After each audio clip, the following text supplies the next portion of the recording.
Hola, buenas tardes a todos, un gusto tenerlos por acá. Mi nombre es Jason Barrantes, yo soy miembro de la Junta Directiva de la Cámara de Pymes, Cámara Costarricense de Pymes, y es un honor para mí presentar en este momento al señor Otto Acuña, que nos va a hablar sobre un tema muy interesante, muy importante, que es el tema de ciberseguridad para las pymes. A continuación, don Otto, adelante.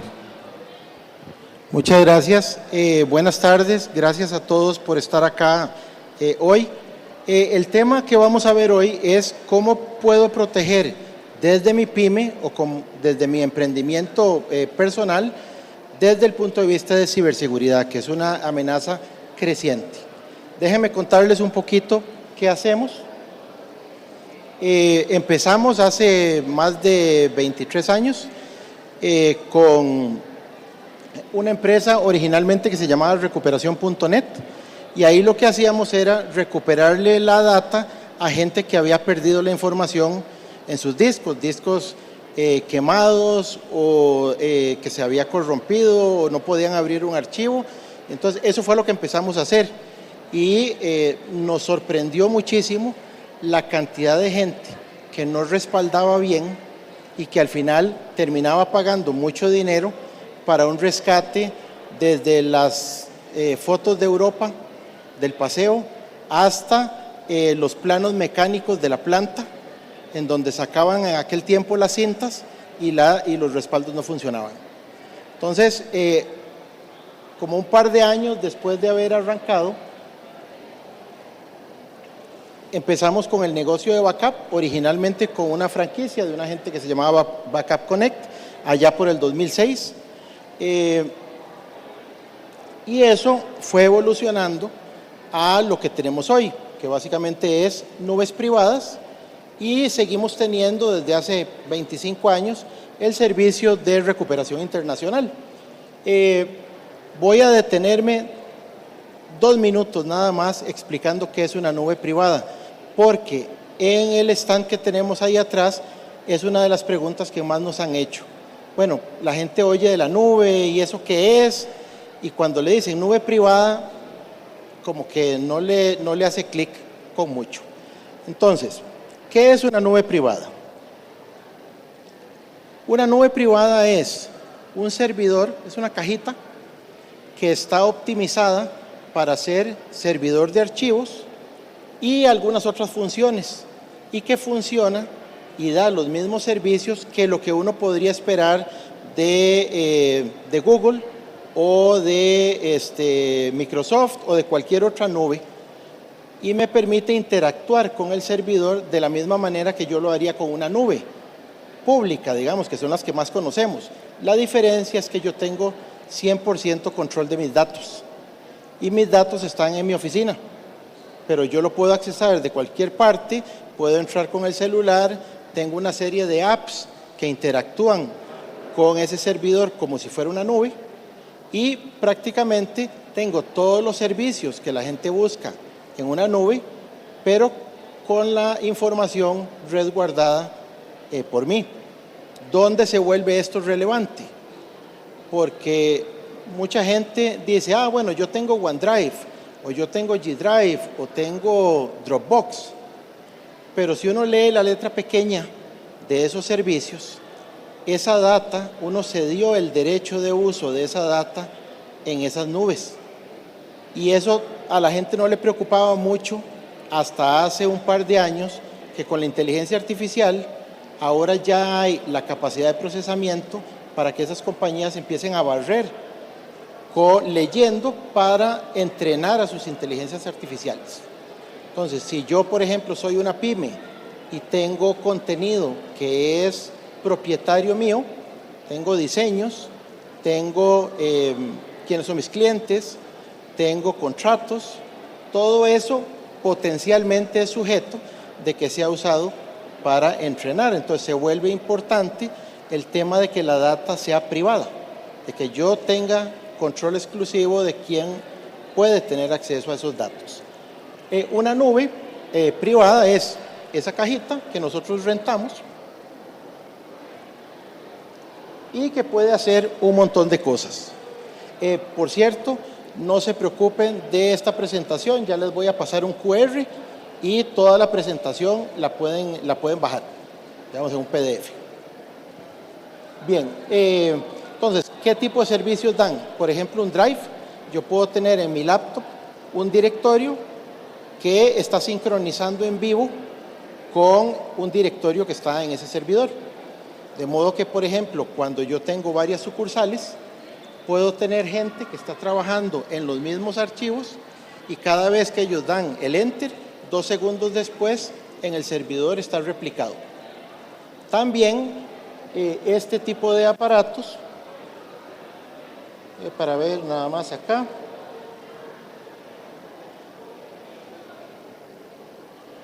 tienen un Office completo. Entonces, ¿cuál es? Decían el día de ayer en una presentación, el nuevo modelo de negocio para todas estas compañías de software, las suscripciones. O sea, $15 por acá, $10 por el otro lado, $8 por el otro lado y todo va sumando. Microsoft se acaba de pasar al modelo 100% online y una pyme son $12 por usuario por mes. Si estamos hablando de una pyme de 10 o de 20 personas, estamos hablando de $200 o $300 todos los meses para sencillamente tener el Office. Este tipo de aparatos tienen todo un Office y además son muy eficientes para sacar backups, que es una de las cosas que vamos a hablar de seguridad. Y eso es todo lo que les cuento de lo que hacemos. Entremos a lo que vinimos hoy. ¿Cómo puedo yo protegerme? ¿Cuáles son las cosas que yo, como una pyme, puedo hacer o como un usuario individual para protegerme de todas las amenazas que hay hoy? Y vamos a ver un poco cómo está eso el día de hoy. Hablemos un poquito de estadísticas. En Estados Unidos se dice que, por ejemplo, el 80% de las pymes que pagan un rescate de ransomware nunca recuperan la data. Pagan y el hacker no les devuelve, ¿verdad? Eso lo dice el FBI. Según una firma que hace estudios que se llama Ernst & Young para Latinoamérica, ¿verdad? Dejemos de hablar de Estados Unidos, tratamos de aterrizarlo a nosotros. El 62% de las empresas latinoamericanas ya han perdido en algún momento algún tipo de datos. Y esto es algo que desgraciadamente vemos con mucha tranquilidad, ¿verdad? Se me fue el Excel, la computadora hizo plof y la perdí o me la robaron, ¿verdad? Y sencillamente aceptamos como la realidad que eso se perdió y bueno, que hay que hacerlo de cero. Conforme nos hemos ido digitalizando más, se vuelve más grave, ¿verdad? De hecho, pasemos a alguna estadística de América Latina y específicamente de Costa Rica. El 25%, en 2025, de 2024 a 2025, tenemos aproximadamente un 25% más de incidentes de seguridad de algún tipo. Eso puede ser contraseñas, que me las hackearon, pérdida de información que tenían discos, o lo que sale en los periódicos todos los días, que me hackearon la cuenta del banco y otras cosas, ¿verdad? Y precisamente lo que ha cambiado de hace unos 5 años para acá es que los hackers están viendo al usuario individual y a la pequeña empresa como un mejor mercado para hackear que a las empresas grandes, porque la gente no está lista y entonces antes hackeaban una gran empresa y le pedían $1 millón. Ahora hackean una pequeña empresa y le piden $3,000. Es más fácil que esté indefenso y que me pague $3,000 muy rápido uno pequeñito que el grande que va posiblemente a decir, no, yo aquí tengo gente de IT, voy a ponerlos a trabajar y ver cómo combatimos. En Costa Rica, el año pasado, salió en la República que nosotros recibimos 3,600 ataques diarios. ¿verdad? O sea, cada día hay por lo menos 3.600 empresas o personas que reciben algún tipo de ataque. Ahora, este susto y estas estadísticas no sirven para nada si nosotros al final no podemos hacer algo al respecto. Entonces, el propósito de esta charla es: ¿qué puedo hacer yo, ojalá gratis, desde mi realidad para protegerme y para que no me pase a mí, para no volverme parte de la estadística? En este QR pueden bajar esta misma presentación que tiene más detalle, que no vamos a ver hoy por el tema del tiempo. Al final también la puedo poner si alguno quiere. Esto es un PDF que se puede descargar desde nuestro sitio. ¿Cuántos se acuerdan de esto? Estos eran los respaldos hace unos 10 años, ¿verdad? Proyecto tal, los documentos a marzo, y uno quemaba CDs, montones, cada 3 meses, cada 6 meses, una vez al año, por aquello de que le pasara algo. Esta era la protección que había. Y esto todavía es posible si yo soy una persona individual. Lo importante es que yo tenga una copia que no pueda ser corrompida, digámoslo así. Cuando yo subo a la nube, cuando yo subo a OneDrive o cuando yo subo a G Drive o cuando tengo una copia en Dropbox, esa copia está sincronizada en vivo con lo que yo tengo en el disco. Eso lo que quiere decir es que si a mí me hackean, sincronizo y lo que está en la nube igual queda bloqueado. Eso no es un respaldo. Es una copia viva de lo que sea que yo tenga sincronizado con mi computadora.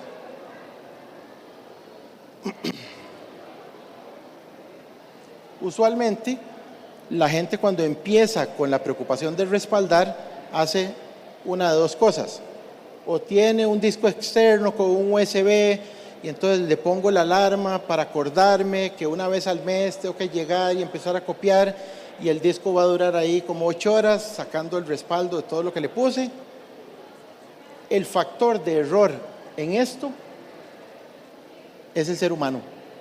Nos da pereza al final.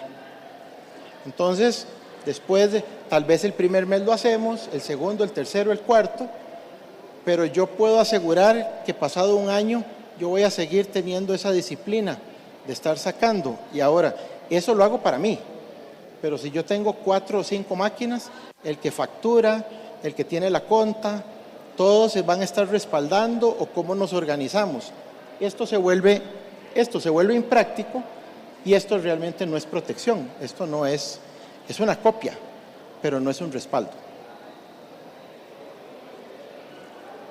La buena práctica de sacar un respaldo es que yo tengo que tener lo que llaman la regla 3-2-1.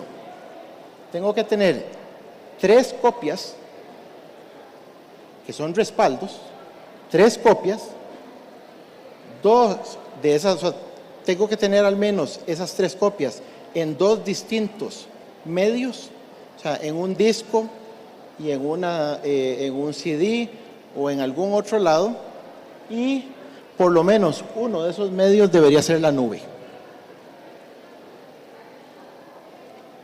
Ahora, esto no es una copia en vivo, esto es un respaldo. Eso quiere decir que yo agarré la data, la respaldé, y eso queda desconectado hasta que yo lo vuelva a sacar o lo quiera restaurar. O sea que si a mí me hackean y eso se sincroniza, realmente no me afecta.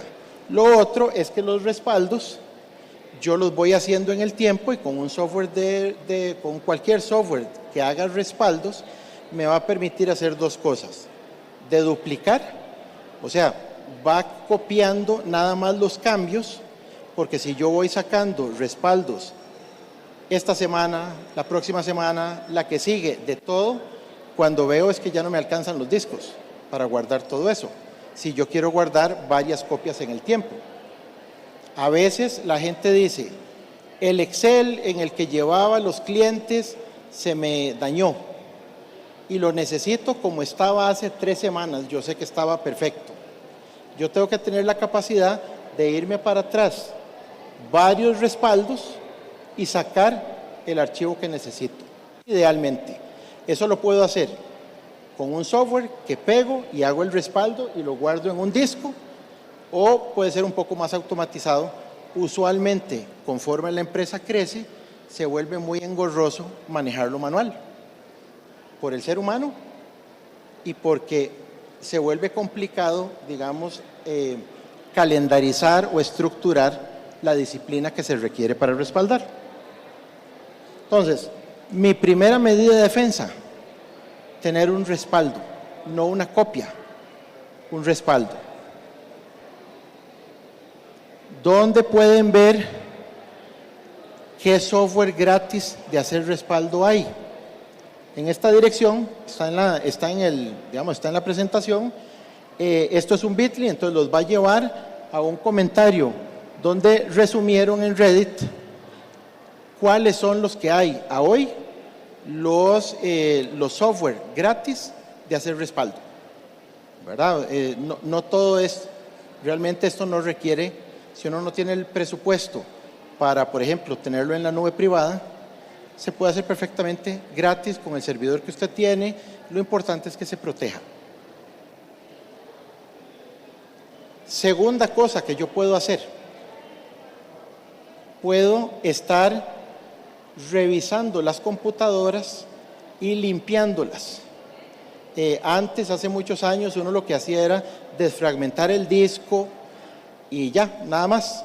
Ahora hay software que me permite revisar si todo lo que tiene el Windows está funcionando bien, si no, me lo sustituye y me limpia cualquier cosa, digamos, errónea que yo tenga. Estos sí no son totalmente gratis, pero hay paquetes que por $60 al año me da 5 máquinas. Entonces, les pongo Fortec, o sea, yo no vendo ni tengo nada que ver con ellos. Yo acá les voy a poner algunas cosas que nosotros, luego de muchos años y dedicados al tema de la seguridad, usamos nosotros para nosotros mismos. Ahora, hay otros, ¿verdad? Entonces, Fortec es uno que es barato y que uno tiene cuando la máquina se pone muy lenta, ya no camina o empieza a dar errores, etcétera. Esto es lo que hacen ellos. Revisan toda la instalación, todo el software, todo lo que está instalado y corrige.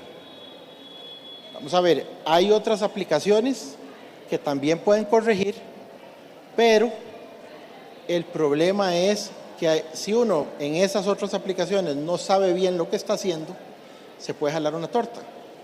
Y entonces ni cómo estaba ni cómo iba a quedar. Nosotros llevamos usándolo más de 3 años y es muy fácil, es un botón. Sencillamente un botón y limpia y acelera la computadora. Está también que mucha gente conoce, ¿verdad? Este es otro. Y en este link hay las últimas 10, digamos, de mejores aplicaciones que hacen eso, de arreglar la computadora, pagadas y gratis. Entonces, esto es un recurso que se puede consultar. También, a veces parece como obvio, pero la gente dice, yo uso el antivirus de Windows, le pongo ahí el Defender. Bueno, el Defender es mejor que no tener nada, pero el Defender lo único que está haciendo es revisando el disco y viendo si descubre algún virus. No revisa lo que me entra por correo. Cuando yo, por ejemplo, recibo un attachment o un adjunto y lo abro, no lo estoy abriendo, digamos, técnicamente en el disco, lo estoy abriendo en un archivo temporal. Entonces, a veces los antivirus no agarran eso, ¿verdad? O me mandaron un correo del banco que tiene un link y yo le voy a dar. Este tipo de software está escaneando también los correos y a veces inclusive me impide y me dice, no puedes entrar ahí porque esto tiene toda la pinta de ser un phishing o cualquiera de las cosas. Y estos funcionan en los celulares, entonces igual, hay una versión gratis y la versión que le da uno como 5 máquinas también es muy barata, ¿verdad? Entonces este no es el único, hay otros, aquí lo pueden ver, el último review de cuáles hay, pero esto es un no negociable. Uno debería tener algo, sobre todo hoy con 3.600 ataques diarios todos los días. Tercero, el tercer pecado, las contraseñas fuertes. ¿Cuántos tienen una contraseña que se llama 1, 2, 3, 4, 5, 6 o Tico 23? Y le voy poniendo Tico 24, Tico 25, cada vez que me lo piden, le pongo nada más un número más. Eso antes no era tan grave. De nuevo, en los últimos 2 años con la inteligencia artificial, hay hackers que se dedican a poner la inteligencia artificial a probar y probar y probar y probar y probar hasta que la pegan. Otro tema importante, la UCR hizo hace 2 años un estudio sobre las prácticas de seguridad que tenía la gente. El 30% dijo que las claves las tenían en un papelito apuntadas. El 20% las guardaba en las notas del celular. Y solo un 9.5% usa algún tipo de programa de claves. O sea, un programa de claves es un programa en donde, ya sea con la huella, usualmente en el celular, me abre y me va guardando todas las claves. Cuando yo tengo que cambiar la clave, eso tan molesto que el Banco Popular o el Costa Rica dice, cambie la clave, tiene que ser tantos dígitos y que no sé qué, y ya a mí no me da la cabeza para volver a hacer la siguiente.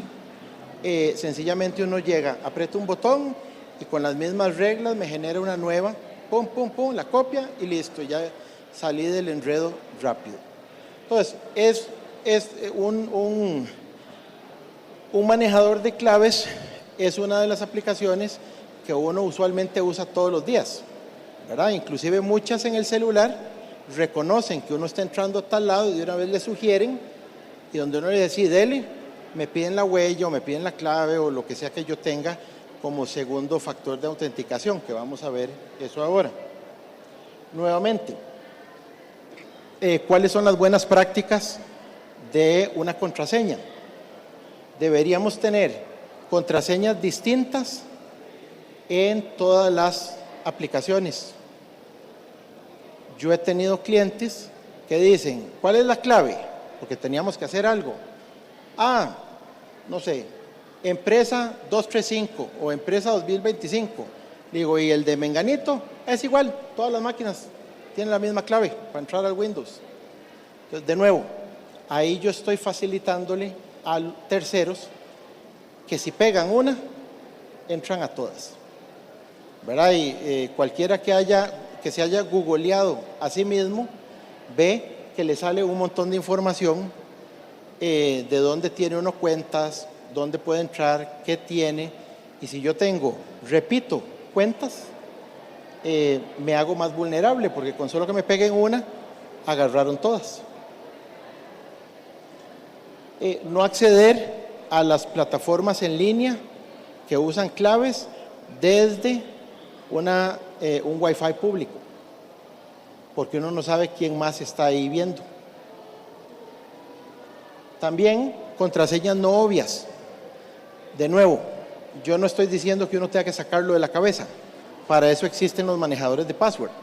No le dice, quiero que tenga, por ejemplo, voy a inventar, el Banco Popular no me permite caracteres especiales, solo pueden ser letras y números. Entonces, bueno, con las reglas, yo le muevo cuáles son las reglas y me generan nuevos passwords, ¿verdad? De 8, 12, etcétera. Yo tengo claves de cosas que tienen que ver con plata, por ejemplo, y si la plataforma me acepta 35 caracteres, yo ahí me estoy asegurando de que sea más difícil. Al final, si a uno le ponen la puntería, posiblemente lo van a hackear. Lo que uno al final hace con esto es igual que cuando uno pone alarma y pone el rótulo que dice que tenemos vigilancia en esta casa y todo el asunto. Uno lo que está haciendo es diciéndole al potencial maleante, váyase a otro lado porque aquí va a ser más difícil. ¿Verdad? La cantidad de medidas que uno tenga lo que hace es desestimular que yo soy una presa fácil y que hay que meter más trabajo. Finalmente, la buena práctica es usar un manejador de estos. Uno que es gratis, Synology, que es la misma gente que hace las nubes, tiene una versión de manejador de password que es gratis y con un manejador de password tiene que poderse usar al menos en el Windows y en el Android o en el iOS, ¿verdad? Porque no lo voy a tener solo en la computadora. Entonces, este es gratis para una persona, para uso personal, y tiene unos plancillos relativamente baratos de $5 y cosas así para hasta 5 usuarios, digamos, para una pyme. Pero hay gratis. De nuevo, hay otros que también son gratis, pero que no necesariamente tienen aplicación en el celular y no se sincronizan entre ellos. Entonces, si lo metí en la computadora, tengo que yo manualmente meterlo también en la app que tengo. Y ahí es donde empezamos a entrar en el factor humano. Qué pereza, lo hago mañana, ya se me olvidó y al final estoy abriendo puertas. Cuarto punto, son 6, ya casi cerramos. Segundo factor de autenticación. ¿Qué es el segundo factor de autenticación? Es ese token que le manda el banco a uno por un correo, o antes le daban a uno unas tarjetitas para poner el clave. Es que yo tenga dos cosas distintas que tengo que tener en mi posesión para poder entrar. Y eso, la gente a veces pone la clave, pero también me pide el dedo, o hay reconocimiento facial o algunas otras cosas. ¿Cuáles son los factores de autenticación más comunes? El factor de conocimiento, o sea, algo que solo yo sé. Por ejemplo, cuando me dicen, póngame 3 preguntas que solo usted sabe. ¿Quién fue mi primo? ¿Cómo se llama la tía más vieja que tengo? Cosas así. Entonces, con esas preguntas, en adición al password, por ejemplo, el Windows, eso es lo que tiene. Cuando yo tengo que resetear el password del Windows, hay 3 preguntas que yo tuve que haber hecho cuando instalé, que sirven de segundo factor de autenticación. Factor de posesión, algo que solo yo tengo en mi poder. La huella, la cara, o ahora hay unos de iris, ¿verdad? Y factor de inherencia. Hay varias que uno puede usar. Yo les voy a hablar solamente de 3, de Authy, del autenticador de Google y del autenticador de Microsoft, que ambos, Microsoft y Google, le dicen a uno, no, use el mío, y es un buen manejador, excepto que uno pierda y tenga que resetear el celular. Si uno resetea el celular, o se le resetea, o se le perdió, uno no lo puede restaurar. Pierde, o sea, es muy complicado el proceso en estos dos para volver a abrir la cuenta. Por eso yo uso Authy. Este igual es gratis, no tienen modo de pago, es solo gratis. Ellos son una compañía que se dedica a otras cosas y como son muy preocupados de la seguridad, dan gratis eso. ¿Cómo autentico aquí? Con mi teléfono. Si yo tengo que volver a instalar, me van a decir, bueno, usted ya lo tiene en otro lado, autentíqueme con ese otro, y la primera vez me van a mandar un SMS. Entonces, queda amarrado al número de teléfono.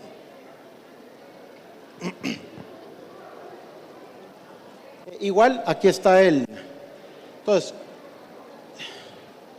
el segundo factor de autenticación es una de esas cosas que la gente le tiene mucha pereza, ¿verdad? De ponerle tokens a todo. Les comento, por ejemplo, noticias que han estado saliendo y donde esto se vuelve importante. Hace como un mes y medio salió una noticia de que en la Internet oscura, que es donde viven los hackers, se publicó una lista de 12 millones de passwords, con todo, o sea, el usuario y el password de un montón de plataformas, desde Google, Microsoft, o sea, lo que a ustedes se les puede ocurrir. La diferencia con eso que publicaron es que no fue una fuga de una compañía. O sea, no fue que se fueron a Google y lo hackearon y de ahí sacaron las claves, sino que las habían ido recogiendo en los últimos 3 años a través de engaños a las personas. Entonces, lo que recomendaban es, si usted tiene una clave que haya tenido hace más de un año, vaya y cámbiela, ¿verdad? ¿Y cómo se protege uno? Metiéndole un segundo factor de autenticación. De nuevo, con estas apps es nada más jalar, copiar y pegar. Y sí, es un poquito más de trabajo, pero esto es una de las medidas que a uno lo protege bastante. Y todas estas son fáciles de usar. Son como usar el WhatsApp o cualquier otra app. O sea, es un asunto más de voluntad que de dificultad técnica, digámoslo así. Las redes de la gente. ¿Cuántos de ustedes usan el router que les puso su cablera o su proveedor? Les comento, normalmente cuando uno contrata internet, le dan una cajita que es el módem, o sea, es el que realmente se conecta con el proveedor y me da internet, pero me da una sola dirección del lado, digamos, de ese proveedor. Normalmente los proveedores me ponen una segunda cajita, que es el router de ellos. Normalmente, cuando el técnico llega, pone la clave, dice cómo quiere que le pongamos a la clave del wifi suyo y se va.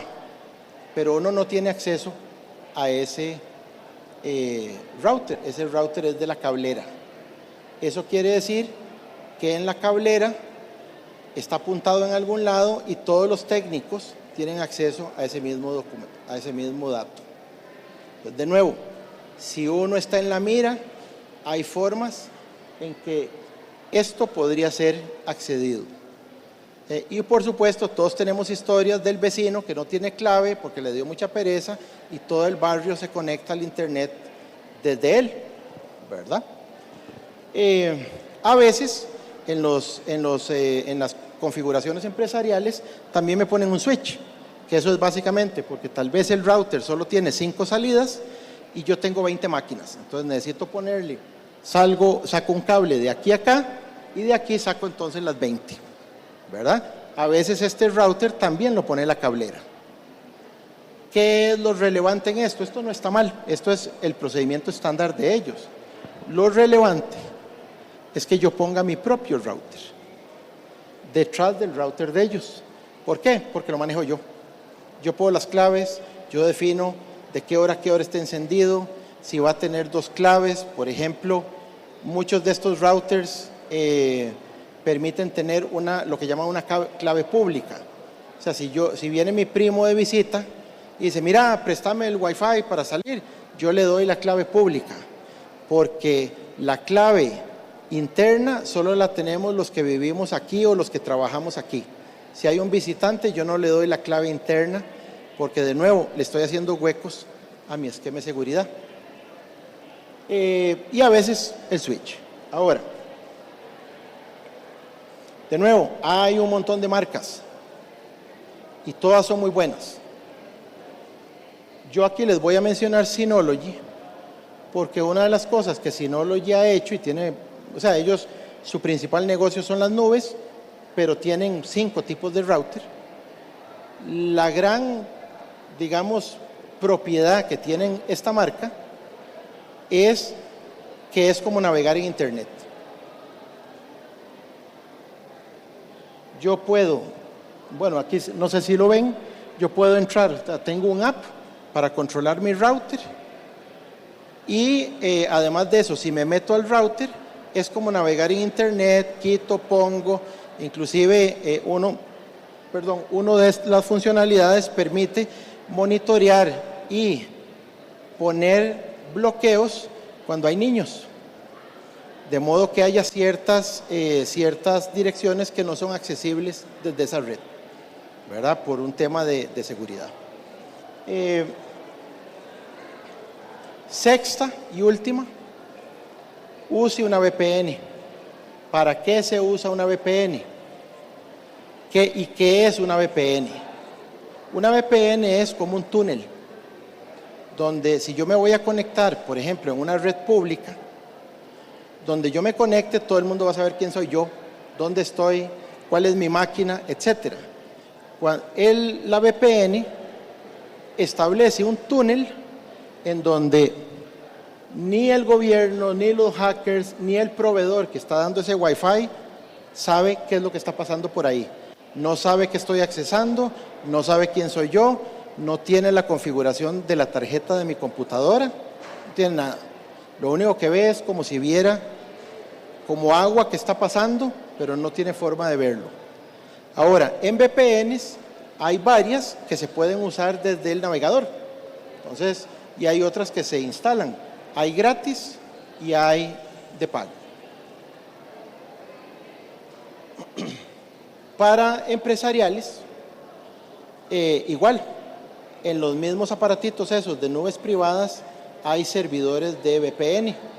Ese es uno de los usos que esas nubes pueden hacer, en donde yo puedo implementar teletrabajo de manera segura, puedo tener escritorio remoto, o sea, que alguien se meta y accese su máquina y esté trabajando en su máquina de la oficina en una sesión del navegador de manera segura, y yo en mi máquina de la casa no tuve que instalar nada, sino que el aparato lo maneja todo.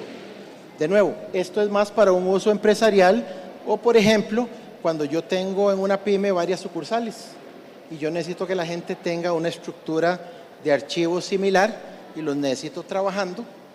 A veces la gente tiene el servidor 1, el servidor 2 y la estructura de la red de es distinta a esta. Entonces las VPNs se usan para pegar hasta 40 sucursales y todas están viendo los mismos archivos, y si alguien graba en la sucursal número 40 un archivo, eso se empieza a sincronizar solo en todas las demás, de modo que todo el mundo está viendo lo mismo. Eso a veces le sirve, por ejemplo, a los estudios de arquitectura o a los ingenieros que manejan archivos muy grandes y que yo no puedo estar enviando por correo 30 megas de un archivo de un diseño, por ejemplo. Bueno, esto ya lo dijimos. Y eso es todo lo que tenía yo hoy para ustedes, más las preguntas que tengan. Algo que no puse porque era un poco complicado de explicar es que muchos de nosotros también en las pymes tenemos sitios web. En los sitios web hay software para proteger que no me hackeen el sitio web. ¿Para qué? O sea, ¿qué es lo que usa el hacker cuando me hackea el sitio? Básicamente lo usa como base para enviar spam. Entonces, el que tiene, por ejemplo, WordPress, se va a encontrar que en las notas de los posts, digamos, del blog, hay millones de envíos que usaron como base para mandar correos de spam y que ese spam los dirija a mi sitio, donde está lo que sea, la publicidad, el casino o lo que sea. Entonces, hay software gratis que bloquea eso. Si alguno está interesado en eso, me envía una nota y yo les paso todos los detalles de lo que tendrían que hacer. Este último QR es el de la empresa, por si están interesados. Y a sus órdenes para cualquier pregunta que puedan tener de algo que no les haya mencionado el día de hoy. Con mucho gusto, si puedo.